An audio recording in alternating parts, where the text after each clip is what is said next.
Welcome back to the High Tea Podcast. Last episode, we explored how learning differences shape the educational experience and why success looks different for every student. Today, we're building on that conversation with Dr. Emily Levy as we unpack the realities of ADHD, the importance of educational advocacy, and the practical ways families and educators can help students thrive. This is the High Tea Podcast.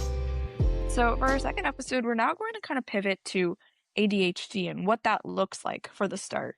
So what are some common misconceptions about ADHD? I think one of the most common misconceptions about ADHD is a lack of intellect. I would say the majority of students with ADHD that I know are very smart, very capable of doing well in life. They're visionaries, they have great ideas, but they are very disorganized. They have trouble staying on task. They lose their belongings. They don't show up on time. And those weak executive functioning skills can really inhibit their ability to excel.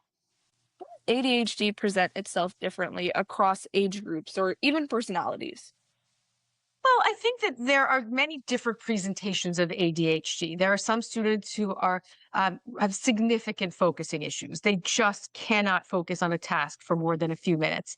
There are others that are more kind of disorganized in their head, where you might not necessarily see them bouncing off walls, but in their minds, they're thinking about other things. They're easily distractible internally. They're disorganized.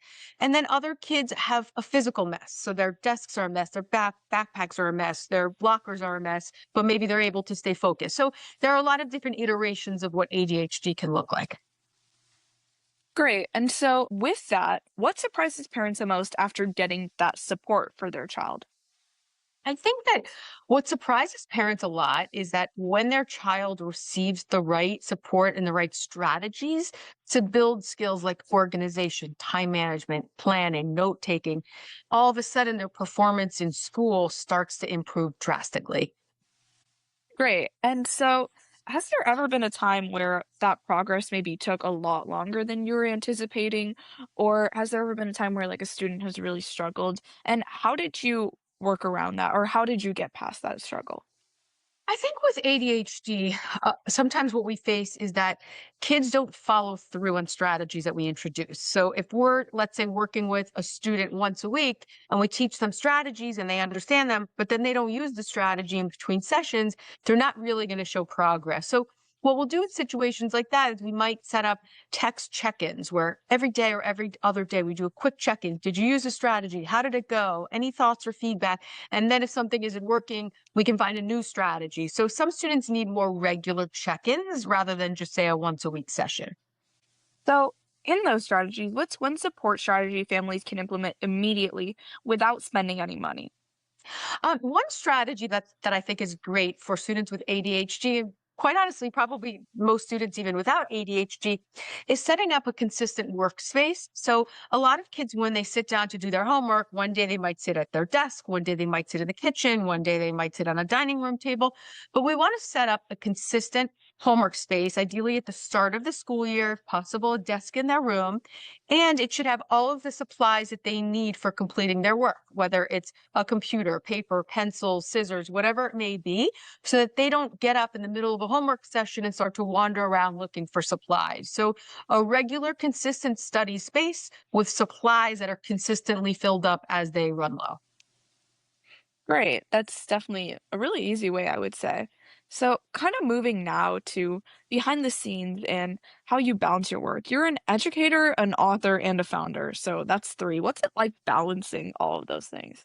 I think it's challenging, is probably what most people would say. I also have kids, I have a family, so it's a lot to juggle. But what I've tried to do is just really be in the moment of whatever I'm working on. So if I'm on this podcast, I'm just on this podcast. If I'm with my kids, I try to just be with my kids. Sometimes it's hard when there's multiple things going on, but that's the best way I can prevent myself from getting overwhelmed, is just making my to-do list and then focusing, being in the moment on whatever I'm doing at that period of time.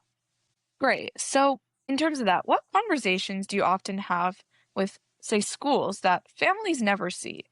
I think that with families, sometimes they may not necessarily all be open to the reality of what's going on with their child, whether they're struggling significantly and the parent may not see that or may not want to know that. Or sometimes we can be a little bit more candid when we're speaking educator to educator than when a parent is involved, and we have to be a little bit more selective with language to make sure that we're on board, that we're not insulting their parenting, that we don't upset them. So sometimes it's just choosing the right language in that respect.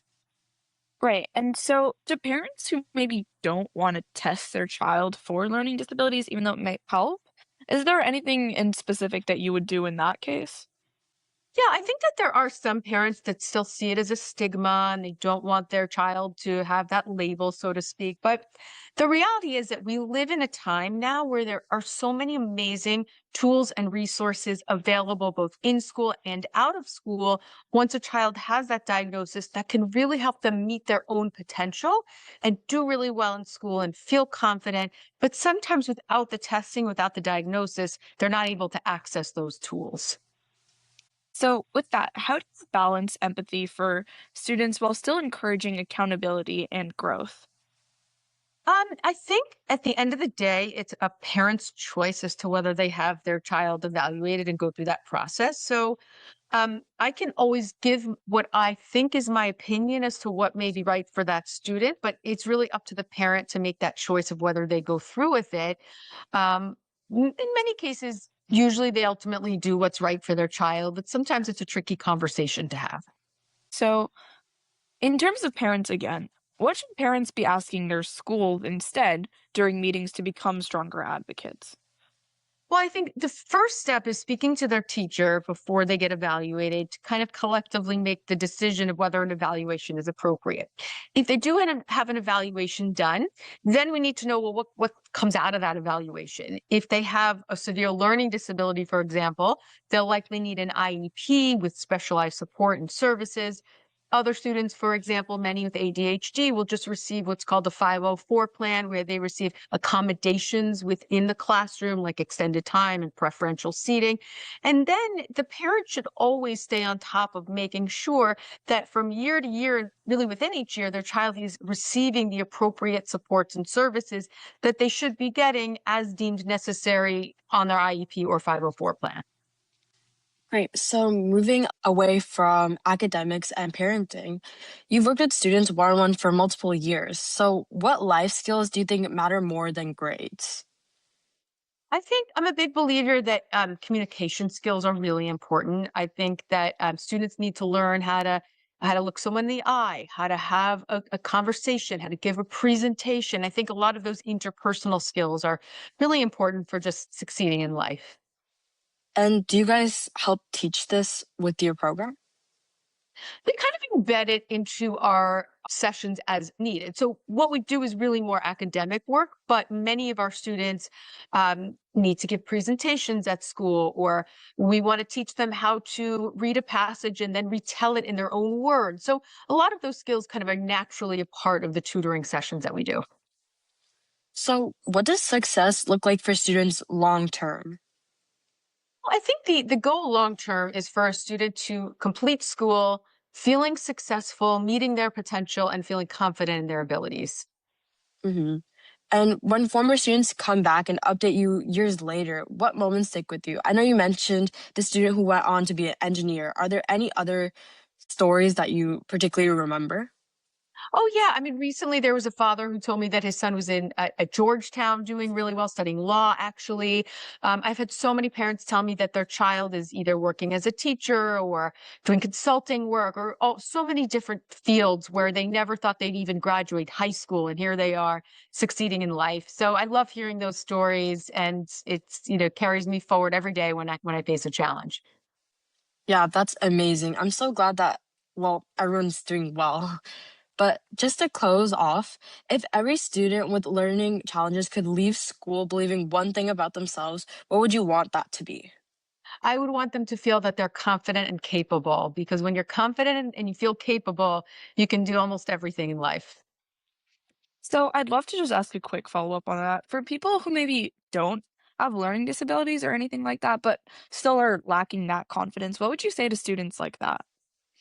Well, I think, take a look at, I mean, we all have strengths and weaknesses. And just because you may not be good at math, maybe you're a great artist, or maybe you're great at reading, and really just try to not focus so much on the negatives, but focus on the positives, focus on the effort that you're putting in.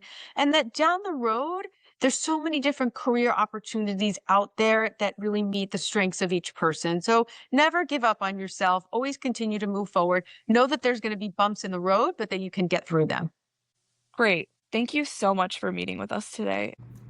And that concludes our two-part series with Dr. Emily Levy.